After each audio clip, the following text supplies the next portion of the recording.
Okay, peeps, I didn't get a chance to report on this late last week, but remember the GDP numbers came in. US GDP growth rate came in at 3.3. That was the last read. And I'm just putting this chart out here. This is economic numbers for Joe Biden for 4 years. And I mean, you got 5.2, 6.2, 3.3, 7. Then you got some negative, some pullback. And at this point, everybody was thinking recession because, the old magic used to be two consecutive quarters of negative growth signaled a recession.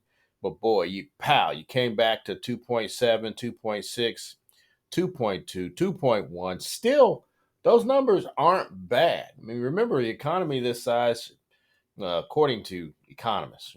Remember, I'm a political scientist guy. So these guys tell you it should be somewhere between 1.5 to about 3, right? So he's within that range.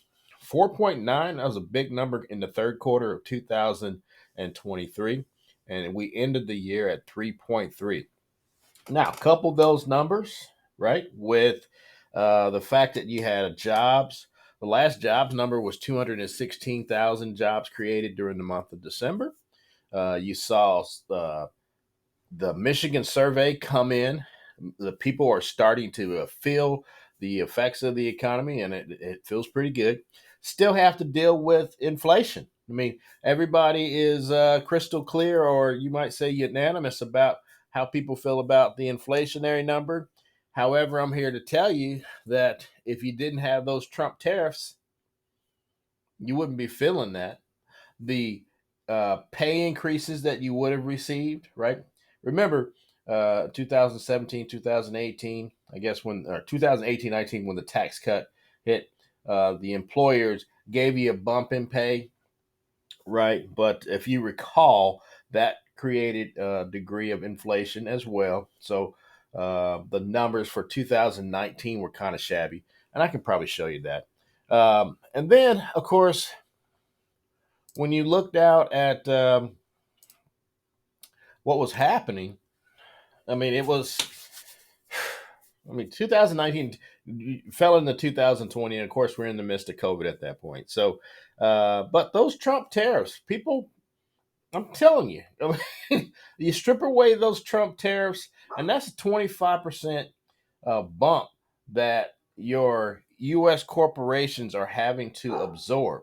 And that absorption makes its way to the American people. So the fact that those tariffs are out there, I mean, that's the reason why there's a hangover. But all in all, I mean, the economy is actually doing pretty good. I still say once we get above 13.7 million jobs, then I'd say the economy is cooking with gas. Is it still the envy of the world? Yes. And what is 13.7? 13.7 is the number of manufacturing jobs that's our number before the Great Recession. Once we get above that number, we're cooking with gas. And, for anybody who looks at this and say that, in order for us to do better, we need to drill. We're drilling. I got to tell you, this is an all hands on deck moment in this country. We need new industry as well as existing industry. And some people may say, well, I don't want the coal and I don't want the, well, I get all that. But those items will be controlled more so by the supply and demand. As the demand wanes, I mean, then if people are looking elsewhere for energy, they'll go other places and coal will go by the wayside. I don't know if that really happens, but I'm sick of people having these arguments because it's not like you could go anywhere without it right now. So, and you're not going to switch over to all these cleaner burning energy fuel sources without any angst and pain. If you decide to shut off coal and oil and the rest of it, you're not doing yourself any favors. So it's an all hands on deck mode.